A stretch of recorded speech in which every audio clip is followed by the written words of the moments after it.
Good morning. I'm Russ Moyer, and welcome to the Prophetic Edge. What an exciting time and moment that we are in.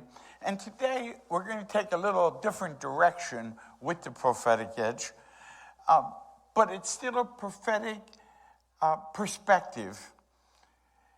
But we're in the middle of a very intense moment in time, an intense season where the world is in the midst of chaos and anarchy, where we're under attack and under duress, both in the church, in the Western Hemisphere, in North America, in the Middle East, in Western Europe, in the Far East. I mean, there are things that are happening right now that are very important that we address. It's actually drawing me away from my typical Prophetic Edge discussions. And I'm going to talk to you about some current events today because I think they are very important to take a prophetic perspective and a now view in order to bring change. I'm going to share with you today a call to arms, a call to duty, a call to engage, and a call to action. I hope you're ready. I hope you've been listening to the heart of God and to the pulse and heartbeat of the nations in this moment in time so that you are ready to respond properly and that you are ready to take action. Because there's an urgency in the spirit. There's an urgency in the natural. There's an acceleration of things that are happening very quickly. So we're going to have to respond quickly. I address you today as leaders and emerging leaders in all different backgrounds and areas of life. You know, in my own life, I've had a lot of different seasons in different places where God has set me up and set me in place to have an influence and to get a perspective. And I'm going to try to share with you today from that broad view of who I am and the background that I have. Not just as a minister of the gospel, which I have been for the last 25 or more years, and but also from the fact that I was raised in America, in the cradle of liberty, in the suburban Philadelphia area, our first capital, and my loyalty and patriotism in America is still strong. My belief in faith in America is still strong. I want to come to you today, too, from the perspective of being a dual citizen, having lived more than 20 years in the nation of Canada, and I'm a dual citizen, U.S. and Canadian. I also want to come to you now as a person who has had a home and a ministry in Israel for 6 or 7 years. So I want to also bring that perspective of looking at things from there. Having grown up in poverty, I want you to know that I learned a lot in the midst of that in my childhood, in a nation that children today, in America, that they'll never know unless we, this generation, is willing to take a stand and turn this thing around now, because we're running out of time. If we're going to make a difference, we have to rise up and make a difference right now. I was also an athlete, played ball, coached. So my athletic background and knowing that, you know, America, a part of the entertainment industry with TV and multimedia and sports entertainment, coming at it from that perspective, because we are a nation that's certainly absorbed that way from the media aspect and certainly from a parental aspect. I love this country, and I take my responsibility as a citizen, as a man, as a parent seriously. So I'm going to address some serious issues today from a perspective that you may not be used to. But I want you to know that I believe it's important. I believe it's important because we are at a crisis point in America, and we must address change now. We must address issues, real issues, in real time, with an urgency of the moment, because there is a dramatic need for change, for complete change, for turnaround kind of change. And you know what? God can turn it around, and so can we. We need all Americans to engage in our system. Canadians, engage in your system. Understand your system. Sometimes, as I've been part of the Canadian community, I find that you know more about the American system than you know about your own system. If we are going to facilitate change, we're going to have to understand the system and the documents of government and how government actually works. We can't do it from a place of ignorance. Because of ignorance, the people are destroyed. If the people are going to begin to take back the responsibility of self-government, through the systems that were established, we're going to have to understand the system and the documents that are the foundations of what we're doing. I'm not calling you to a particular point, nor am I taking a conservative or a liberal look or a Republican or Democratic look. I'm looking at this from the perspective of an American who is concerned with our place now, as a Canadian, as a Canadian citizen who's concerned with the direction that our nation is going in, the choices and decisions that are being made now that are going to affect our children and our children's children. We can't just allow the politicians to take it. We need to take responsibility. Yes, we have freedom and liberty, but in order for us to maintain it, we are going to have to take the responsibility necessary as a citizen, as a person, as a man, as a woman, to stand up and rise up and to understand how the system works and to actually engage in the system so that we can facilitate positive change. In other words, we're going to have to be responsible. We're going to have to be involved because we need total restoration of the systems of government in the Western Hemisphere back to our original foundations, because we have gone off completely out of whack, out of order. We've wandered away from our traditions and culture and the things that made us great, and we need to turn back. We need to bring restoration. We need to be involved and responsible in order to bring restoration to both the American and Canadian system, to ensure that the American dream and that the dreams of freedom and free enterprise that made us two of the greatest nations in the world would continue to go on and leave a legacy for our children the way a legacy was left to us and to our generation. It's late. It's late in the game. This thing's a runaway train. But it's not too late to engage, restore, and to take positive action to bring forth change. It's not too late. It's late, but not too late. You know, I can't consider myself politically to have been a supporter of the Kennedy administration or John F. Kennedy or his foreign policy or his lifestyle. However, I totally agree with his perception and exhortation to all Americans. And I say this as well to Canadians.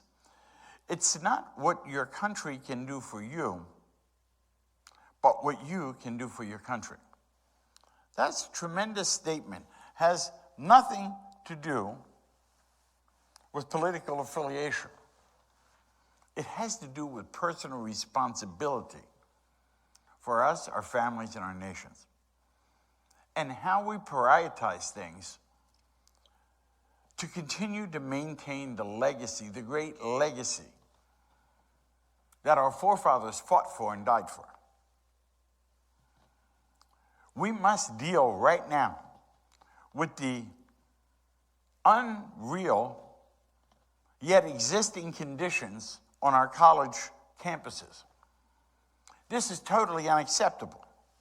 the anti-Semitism and open rallies that involve hate speech and violence must be stopped. The educational system has gone awry. We need to totally reevaluate our entire educational system in America and Canada and investigate and reevaluate the present curriculum that's being used and taught at every level of the educational system. We, as parents and citizens, must be involved in the educational system and not just leave it to educators because they are representing us. We are paying them for the most part, especially for public education, but also for private education at the university levels. And we need to take the necessary steps to bring proper reform to the system because it's totally out of whack. The present status and performance of our system of education and what we are actually producing as graduates and citizens is unacceptable. We are falling behind drastically, declining in the fundamental subjects of math and English. According to standardized testing, we are down in just about every single area. We seem to be focusing on trying to raise children and to bring political and conceptual ideas to children in education that are meant to be honed in our homes, in our society, not in education. We need to educate our children properly. We need to get back to the foundations of education. And in order for education to be successful, there has to be structure and discipline. And right now, that's radically missing. We are also not teaching some very important subjects so that we are graduating young people from the educational system who are not prepared to function in a practical and productive way in society. We have to begin to gear education toward things that are important, that training people for jobs that are real, that are necessary. Begin to emphasize trades being taught, electrical and plumbing, and the things that are necessary for building, constructing, and that are going to practically prepare them for jobs that are available that we are actually right now having to outsource and bring people in to do because we're not preparing them. We don't want to end up a system that is typically and that all of our children are only engaged on computers. We need builders, we need workers, we need people who are everyday people who are making a place and a difference in our society. It's important because even areas and subjects like civics, they need to be addressed at every level. It's eroded in America, and it erodes at the future Americans' ability to understand the process of self-government, as well as even the fundamental understandings of our freedom, our rights, and our responsibilities. It's important that we understand how to govern ourselves. And what has happened now, we're no longer teaching that in school. And that ignorance has allowed the political society to overtake us and rule us rather than government by the people and for the people. We have to get back to a total understanding of our documents, our foundation, the truth that our forefathers established for us as a nation. Our Judeo-Christian values need to be restored into our society, but a knowledge of how our system works is ever so important. Because with a lack of knowledge, the people are destroyed. They're overcome. So we have to get back to understanding who we are, what we're called to do, what is our responsibility, what are my rights, what are my freedoms, but more importantly, what's my responsibility to my nation and to the political system that governs our nation. We as Americans must take back ownership through a direct involvement at every level, asserting our values and foundational purposes. We need to Americanize our system again, because there's been an influx into the American system of government, some through immigration, some through education, some through plotting, some through political action, that trying to turn us in to a socialistic governmental society. And it was never the purpose for America. It's not the American way. It's not the American dream. We as Americans must insist on a comprehensive immigration policy, and we must enforce it. That includes vetting, policing, and enforcing for the welfare of our citizens first, before our visitors and guests and our immigrants. American citizens are who the politicians represent first and foremost. And our safety and security has to be their number one concern. Immigrants are, by and large, fleeing from countries that oppress their liberty.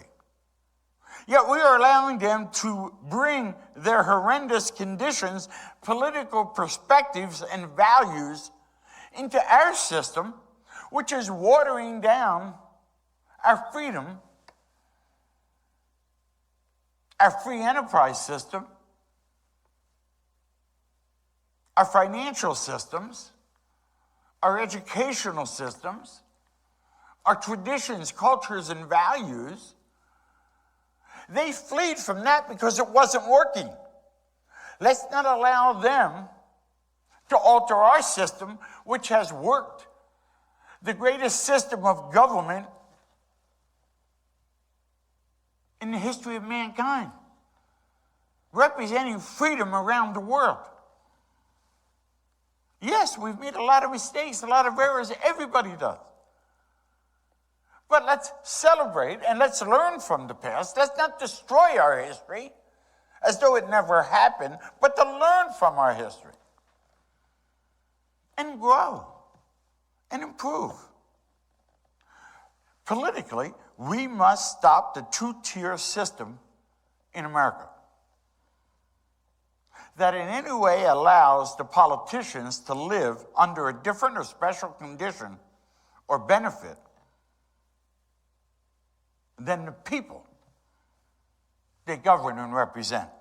We the people. We must fight for term limits at every level and reasonable retirement ages. Now, I am part of the gray-silver generation. I'm not saying they have to retire from life, but we need to continue the term limits and retirement portions so that we can get a fine perspective of what this next generation and the merging of the generations together, so that an older generation is not the one that's leading the younger generation and dominating them, but that we are actually capitalizing on the power, the energy, the authority of the generation, as well as the wisdom from the previous generation. And term limits are important, so we can begin to engage as many ideas and backgrounds as possible. We must redirect the efforts of the FBI, CIA, and IRS from oppressing the general population and giving special consideration and privileges to government officials. We must insist on eliminating the lobby system. You say, well, what do you mean? What do I mean? I mean, we have established political lobbies, which is actually the legalization of graft and influence peddling. It breeds legalized corruption in our nation. We point the finger at and speak about corruption in other countries. and graft and things that are happening and have people by influence. Well, here we've legalized the plan to buy influence. You can influence your politicians through political action groups, and that needs to stop. We need to stop allowing money to run the system. And big money, and corporate money. We have to turn the government back to the people where it belongs. We must develop a sincere effort to support the principles and precepts of the Constitution of the United States, to go back to its original intent that our forefathers had, to centralize federal government, to do away with the centralization of federal government, and to restore the power back to the states, local governments, and local school boards, which are actually the true pillar of our republic. We need to be able to govern at the grassroots level so that we can govern ourselves and educate our own children and not centralize and federalize everything and try to rubber stamp every society and every community and every family and every life. We have to get back to real freedom. We must support and honor our local police authorities. There's been this breakdown in support. And we know, every one of us know, that in this moment in time, one of the most important issues is law and order. If you are running for government today, make your stance known on law and order. And it must include honor and support financially, politically, of police, fire department, first responders, as well as our armed forces, our military force.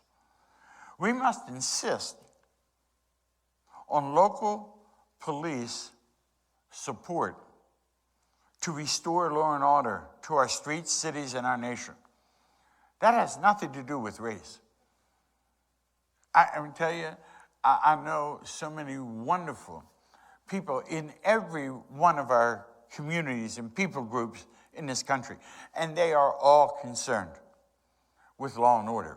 They all feel insecure in this moment because the authority has been taken away, and it's not only at the police, fire, local level, it's also at the military level and the federal level,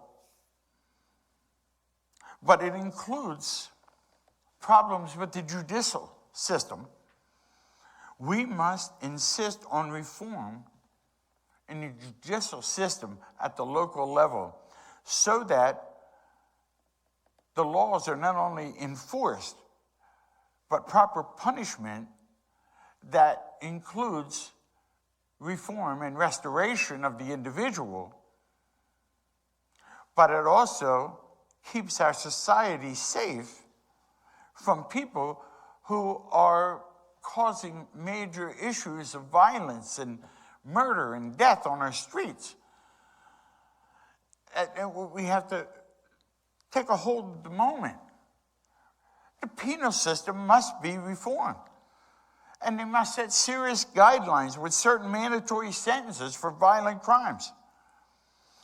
Violations and civil disorder to protect law-abiding citizens. The safety and freedom and well-being of our nation are the first and foremost priority of every politician at every level of government. We need to totally reevaluate our mental health care system to bring a balance that protects and treats those in need, as well as protects our general population and society from violent mental illness, criminals, and crimes. We must come up with a comprehensive system that deals with the homeless situation that ties in almost directly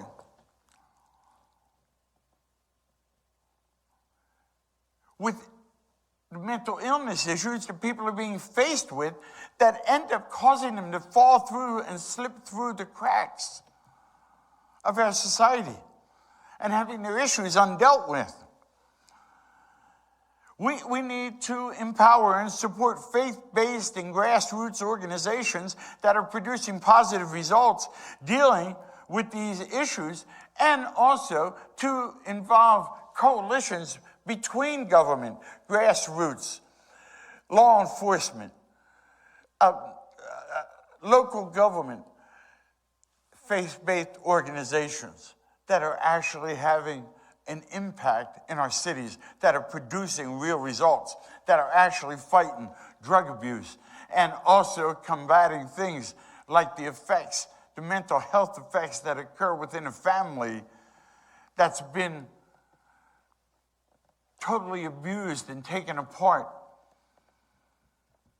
by drug abuse. Not just the person who's the addict, but there are many families that have been totally taken apart and victimized. They need healing. They need help. They need us to step up. We can't just put all that on the government. We have to develop that volunteerism within ourselves to meet the needs. And as the church, we must rise up and do our part. And as the government, we must accept the church as a viable part producing positive results and treat them equally, not unequally, so that we can base our funding on results, because we need to be results oriented. We need programs that actually work, that change and transform lives, that produce and restore citizenship and involvement, bring people back into our society. How do we take a first step, a first positive step for change? I say to you, engage. Engage at every level. Engage yourself. Address yourself. Speak to yourself. Challenge yourself to arise and participate. To answer the call as a citizen, to do your duty, to engage. Hey, we're not talking about that you're being drafted into the military for 2 years compulsively. But as a citizen, you have a responsibility to engage in the system for the betterment of our society. Each one of us have an individual responsibility that goes along with our Bill of Rights and our freedoms. It's a call to engage. It's a call to action. It's a call that's going to require your time, your energy, your effort, your talent, your ability.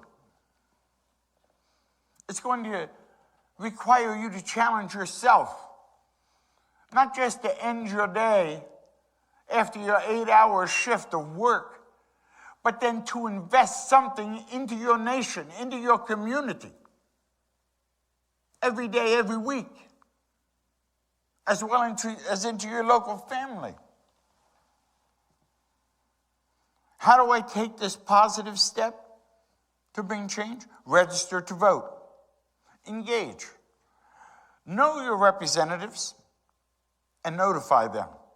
Email them, phone them, send them letters with your desires, with your perspectives, with your thoughts, with your inundate them with your input. Be a voice, first and foremost. Be a voice of change. Be a voice of stability. Be the voice that you're called to be today. If you're a believer, you're a voice of Christ in the earth. Allow that vote, allow that participation to come forth. Engage in the educational system. Begin to attend school board meetings. Find out what the curriculum is that your children are going through. Hey, be involved in the parental education in supporting the system or changing it. The only way you can do that is to be informed. Find out what they're being taught at whatever level of school. Make your desires and your wishes known to the school boards that represent you. And demand change. We, as the moral majority, must be loud and clear with a message of foundational truths, freedoms, our perspective, our values, our core values as Americans. We need to go back to the foundational truths that are in our heart. And we need to stand up. Don't put it on someone else. Don't put it on government workers. Don't put it on politicians. Don't put it on the system unless you're doing your part in the system. We have no right to complain if we choose not to participate. So I want to challenge you to take that first step of awareness, willingness to change, engage, register to vote, make your voice known, be part of the solution, or you're part of the problem. The only thing that has to happen for evil to prevail is for good men to remain silent. Now, I'm going to address a few more things of this nature and what is going on in our country right now. And I'm doing it from a perspective, a prophetic perspective, but also a perspective of having had some wisdom in different areas of environment. I'm in my 75th year. I've seen a lot of presidents and administrations and local governmental things. I've been involved in some of them over the years, as many of you know, during the time that I was in business and the political action and involvement that I had. So I want to look at that from that perspective, and I know that it takes time. And I know that you're pressured for time in our society today. But you have to make time for what's important to you, for what's important to your future of your children. You have to engage. You have to disengage from some of the entertainment situations that have taken a demand on our time. Recreation is wonderful, but we have responsibilities that need to be taken care of. That each one of us, no matter what level of engagement or involvement of society that we may be in, no matter what our background, traditions, and cultures, every voice needs to be heard. That's what democracy is. And as a republic, which we are, our representatives need to know what we're saying so that we are engaged in government by the people and for the people. We have to motivate and inform our government officials that we've elected and demand that they begin to appropriately react to the will of the people.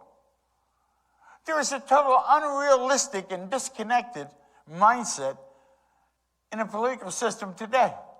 They have lost touch with the people they represent. But I'm not so sure I can put the blame all on them. Maybe we've walked away from that relationship. If you're not engaged in the system, that's your fault, because you have the right, and so do I, as well as the responsibility as an American, as a Christian, as a believer. You don't only have rights and liberty and freedom, but we have responsibilities. And I want to exhort you today to engage, to be a part of the solution and not the problem. If you need information or you'd like to comment, please feel free to do so. By the way, I don't engage in surface arguments and irrelevant things. If I did, and that's why you don't hear me do this often, because I don't have time to mess around with this, because I'm active in doing some other things. This is not to create political debate. This is to charge you to take political action and to take responsibility of your citizenship. I don't want to engage you in the different problems and debate that. We spend plenty of time in that debate. I want to engage you in the system so that you'll bring your ideas, your thoughts, your feelings so that we won't be influenced by just this narrow view that we are seeing today, because the broad view of Americans and Canadians are not participating in the system. So a few are taking up all the oxygen in the air, and they are running the program, the media, the government, and us, mainly by default. So I want you to know that I love you and I appreciate you. And there is something else I want to share. This is a really important time right now. We are headed toward, I believe, a season that's going to get economically worse, both in America and Canada. We are in a downturn, and it's going to continue to be that way. Maybe not at every local level, but in many areas of our society. It's important for you right now to stabilize yourself economically, to cut your debt wherever possible, to remain solvent and to remain fluid with your assets, so that you're prepared for the season that lies ahead. There's going to be turmoil that comes. Things are going to get worse before they get better. You need to get stabilized in your core roots, values, participation, not only in government, but in local church. You need to come back to church and come back to your roots. So it's a very, very important moment for every one of us. You have to know that the real estate in most arenas is already leveled, but in many places, you're going to see a rapid fall and drop in values. And the dollar and the Canadian dollar are both under attack right now, from the outside and the inside, economic. You need to have an awareness that we are at war, and how to prepare yourself for war, how to set yourself for war with a war economy, with a war mindset, because there's a war going on all over the earth. Prepare yourself. I pray for you right now. Father, I pray right now for everyone that hears this message, that they would answer the call to arms, the call to duty, that they would handle their personal responsibilities, that they would engage and take action. Father, that you would give us wisdom and understanding. And Father, that you would raise up leaders within the body of Christ who will take their rightful place and lead in the midst of chaos and at the speed of change. That they would be the head and not the tail. I speak to this prophetic generation of the sons of Issachar, who knew what it was that Israel and the church and their nation needed, was supposed to do. And they became leaders. I speak to the leaders now and emerging leaders now. Receive a fresh anointing. Receive fresh information, insight, creativity, energy and strength to engage, wisdom and discernment that can break the barriers of deception. Let the truth prevail in your hearts, and arise and stand for the truth, for it's your hour to shine. I bless you. I bless you physically, spiritually, emotionally, financially. I bless everyone hearing this message with everything that's required for us to take our stand and turn this thing around. This is the moment in time. I bless you in Jesus' mighty name. Amen.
see if they have another cup of coffee there for me too?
That was good. That's good. Yeah. And it did stir some stuff up. Like, Scott Beckwith was right on there. He didn't waste any time.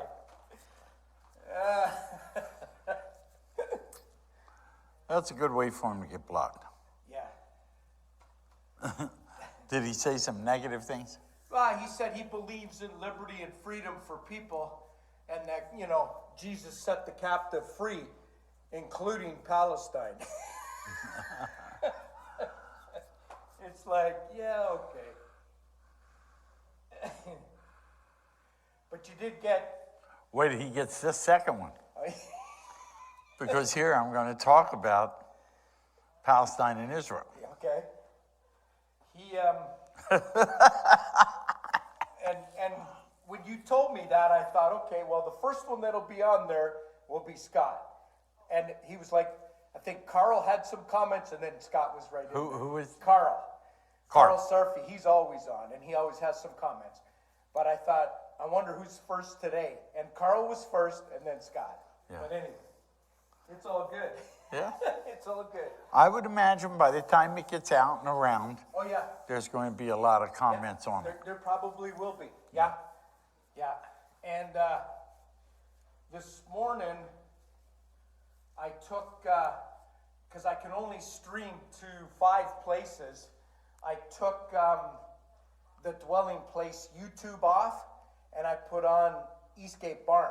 Okay. And there was, I think, five people from Eastgate watching this morning. So That one will probably turn into a couple of hundred. well, it will, before because it- they started to share it Yeah. immediately, right? So every week, not every week, but I do change up, because we can only do 5.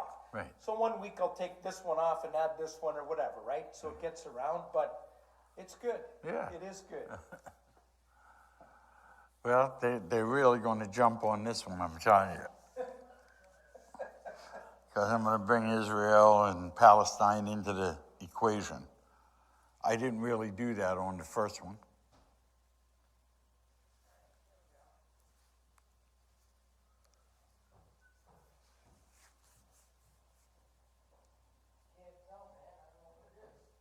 With the light? I don't know either, but she just said it wasn't quite right.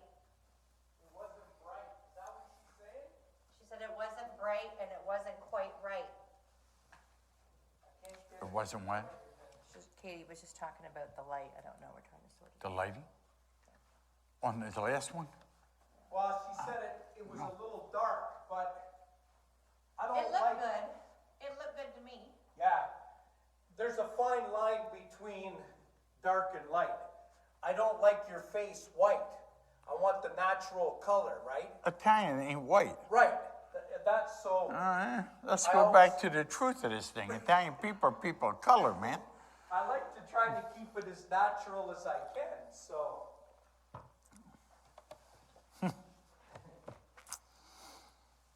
Glory to God.